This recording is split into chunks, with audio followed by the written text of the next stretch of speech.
Well, hello, it's Miss Gina. And I thought I would share the real story of Anne of Green Gables. And you're at Gina's Planet with Miss Gina. Hi, I'm Miss Gina if you're just tuning in. And so this is the story of the real Anne Gables. And it starts here.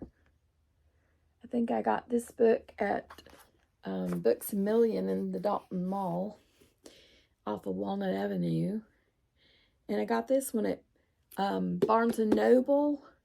It says bonded leather with classic illustrations and ribbon marker. I just found out the other day that my Secret Garden and this one all came from Barnes & Noble.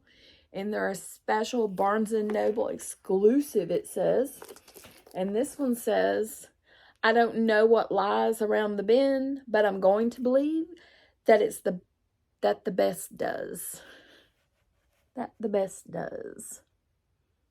And I've still got the cellophane on there, so it's very reflective. That is my pet peeve these days, reflective surfaces. So anyway, it's got that beautiful gold trim, just like my move some of my stuff. I have books laying everywhere. I'm glad you can't see behind the camera. It's a wreck. And here's Anne of Green Gables. Nope, it's Secret Garden. This was Anne. She's yellow. Secret Garden is blue. And it has that pretty gold. And I just found my bookmark the other day. Because as you'll remember, if you've been watching my channel, or seen any of my free educational videos, that I've been using my seeds. Sounds like a rainmaker. Woo! That I've been using them for a bookmark. And I had a built-in, we may or may not have lost our place. It's the Cry in the Corridor. No, we're not on the Cry in the Corridor. We're on Martha. And I actually put my ribbon in Martha.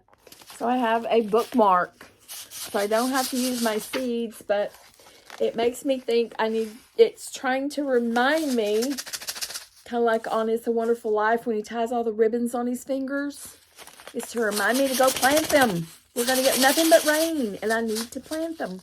And it says once I plant them, that I have 42 days till they bloom. Won't that be wonderful?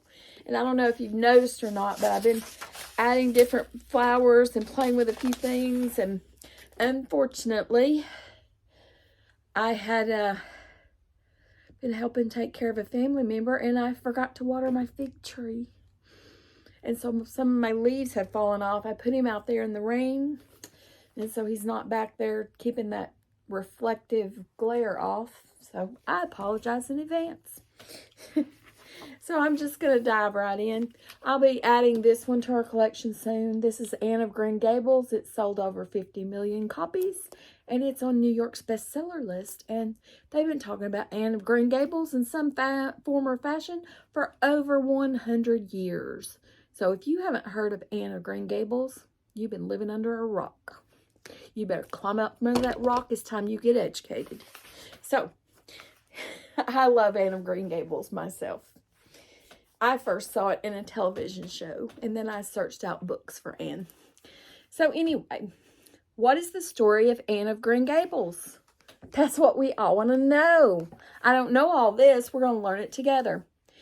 In the summer of 2008, thousands of people arrived on Prince Edward Island. You've got my attention already. And that's in Canada. Prince Edward Island, Canada, to attend an event called Anne 2008, a celebration of 100th birthday of the island's most famous fictional resident, Anne of Green Gables. She came out of someone's imagination, and she became a book that became a bestseller in the New York bestseller list. Wow. Impressive. That's just my editorial. You're welcome. Many of the visitors wore straw hats with long red pigtails attached. The birthday celebration was in honor of Anne Shirley, the Anne in the title of author m.Montgomery's 1908 book, Anne of Green Gables. She wrote it in 1908. That is really impressive. And I say she because I want to say that the writer of Anne of Green Gables is a she. And it says Ellen Montgomery. Okay. Anyway, we'll get into that. So, here's a little rendering of Anne, the story fictional Anne. The one that they're celebrating her 100th birthday. And that's what it says in the top line, a birthday celebration. Happy birthday to you. Happy birthday to you. Happy birthday, Anne of Green Gables. Happy birthday to you. And Ellen Montgomery. What an amazing story. Anne Shirley is a smart and funny 11-year-old girl with red hair and freckles. She goes on many adventures, but is also happy getting cozy under a blanket with a good book. Nice. Anne is strong-willed and independent. We might say she shows the true spirit of girl power today, and she is loyal. Once she is your friend, Anne is your friend for life. And yet, she has been around for more than 115 years. Anne has many fans and gains new ones every year. When the book starring the character of Anne Shirley turned 100, Prince Edward Island planned many events for those fans, including parties, horse-drawn carriage rides, and special readings of Anne of Green Gables across the island. Tourists took photographs in front of the Anne statues. They visited gift shops filled with souvenirs, including Anne t-shirts, mugs, calendars, magnets, dolls, and of course books. Musical performances about Anne of Green Gables were performed every day. The farmhouse named Green Gables that inspired Anne's fictional home welcomed a steady stream of visitors. That is awesome. I think I may visit there someday. Maybe someday soon. Maybe when I'm there, I'll read some of Anne of Green Gables. That might be pretty cool. So, even though Anne 2008 is over, thousands of tourists continue to visit Green Gables every year. They proudly wear their straw hats to show that they are indeed Anne's friends for life. And it looks like they are putting on a play. And there's a lot of people in the audience. They're listening. Looks like a theater. I like to go to the theater. Chapter 1.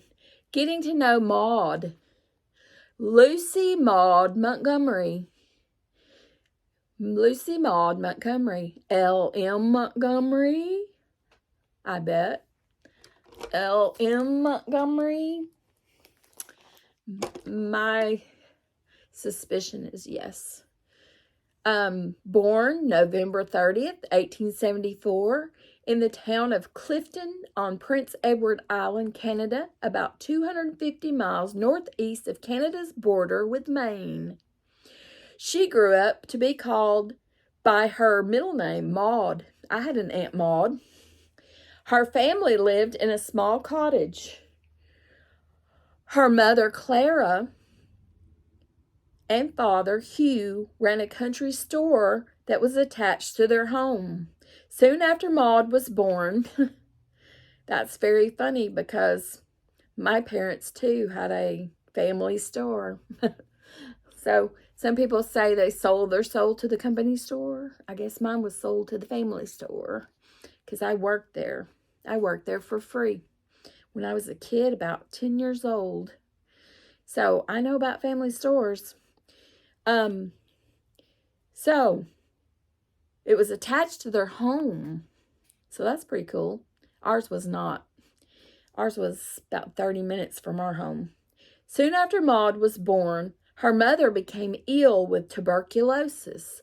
Tuberculosis, or TB as it's sometimes called by its initials, or acronym, I guess, is a lung disease that makes it hard for a person to breathe. Today, many countries have a vaccine that prevents TB, but when Maud's mother got sick, it was very deadly. Clara was only 23 years old when she died in 1876. Little Maud was just shy of her second birthday. Maud's family was saddened by his wife's death. Not his family, but Maud's father was saddened by his wife's death. He needed to work and didn't think he could raise a child on his own. He took Maud to live with Clara's parents, Lucy and Alexander McNeil. And here's a rendering of m.Montgomery, also known as Maud Montgomery. And that's her being taken in by her grandparents there as a small child when her mother passed away of I think it's somewhat treatable today, tuberculosis.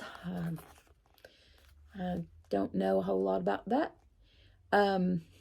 They had agreed to raise their granddaughter, Lucy, and Alexander's home was about 7 miles from Clifton. Their farm was located just outside Cavendish, a seaside town on the northern shore of Prince Edward Island.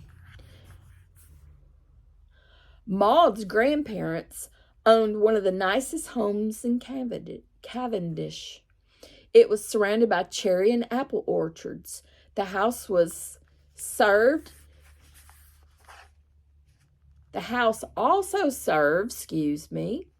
as the local post office. That's pretty neat. They got the mail. It was an important place on the island. Hugh left his daughter with her grandparents and went to find work in Western Canada, far away from Prince Edward Island. Maud's grandparents were in their 50s. They had also raised 6 children of their own. They hadn't expected to raise another. They fed their granddaughter hearty meals and gave her a bedroom in their farmhouse. But they were very serious people. They did not show Maud much love and affection. And here's some more little renderings or drawings. That's them in their home eating. That's their home. Their nice home in Cavendish. Okay, here's a little bit of information about the island. The Prince Edward Island, Gulf of St. Lawrence, Cavendish. It shows Cavendish on the edge of this water right under the Gulf of St. Lawrence. And then it says Prince Edward Island, PEI, which I will probably not refer to it as PEI because if I were dyslexic, I would just be thinking about pie all the time and that would be distracting. And besides, teachers kind of shy away from acronyms because you can use them to mean anything. So I'm just going to say Prince Edward Island because it works for me.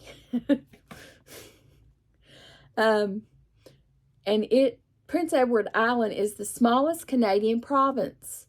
It is only 174 miles long, 40 miles across, at its widest point. Prince Edward Island is in the Gulf of St. Lawrence, near the Atlantic Ocean. Before 1997, PEI, not pie, PIE, Prince Edward Island could not be reached by car. But that year, Canada completed the 8-mile-long Confederation Bridge connecting the island with New Brunswick on the mainland of Canada. How nice. Only 164 people live on Prince Edward Island. They mostly speak English, but some speak French too. About 40% of PEI, or Prince Edward Island, is farmland. The island is nicknamed Spud Island because it produces the most potatoes of any Canadian province. That's interesting. But PEI, not pie, Prince Edward Island is famous for seafood too, especially mussels and lobsters. Every fall, the island has Prince Edward Island International Shellfish Festival celebration. Prince Edward Island is named after Prince Edward Augustus, the fourth son of King George III, who was King of Great Britain and Ireland from not 19. Oh, come on. It's been a long day. Not that long. 1760 to 1820.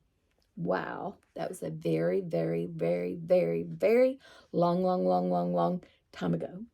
Prince Edward was Commander-in-Chief of British North America when the island was named in his honor in 1799. What an honor. So, even though her grandparents were strict, Maud grew into a lively and imaginative child. She had 2 make-believe best friends that lived in a cabinet with glass doors. One was Katie Maurice, and the other was named Lucy Gray. As a child, Maud spent much of her days outside. She loved to name the plants and trees. She called them Little Syrup, Spotty, Spider, and White Lady Birch.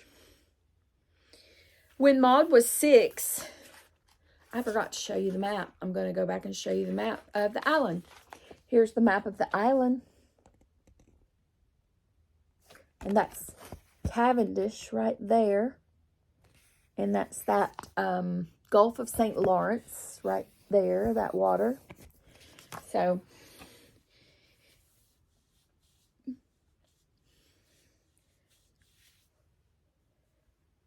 I just thought you wanted to see that. And then there are a couple drawings here.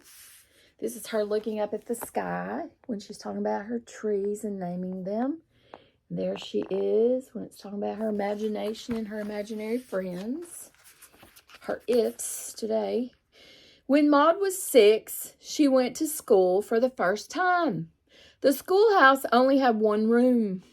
Sounds like Little House. I grew up next to a 1-room schoolhouse. My Aunt Darty went there. She was 93. And when she was a little child, she went there. And it was some type of academy, something they called it. I have a video somewhere. But anyway, it was very interesting. But I grew up next to that. And I used to ride my big wheel inside there. It was fun. So, the schoolhouse only had 1 room. And children of all different ages shared the classroom. When Maud started school, she could already read, so could I. When I started kindergarten, and it was the first year that kindergarten existed, the year that kindergarten began, was the year that I was ready to go to kindergarten. I was that right age.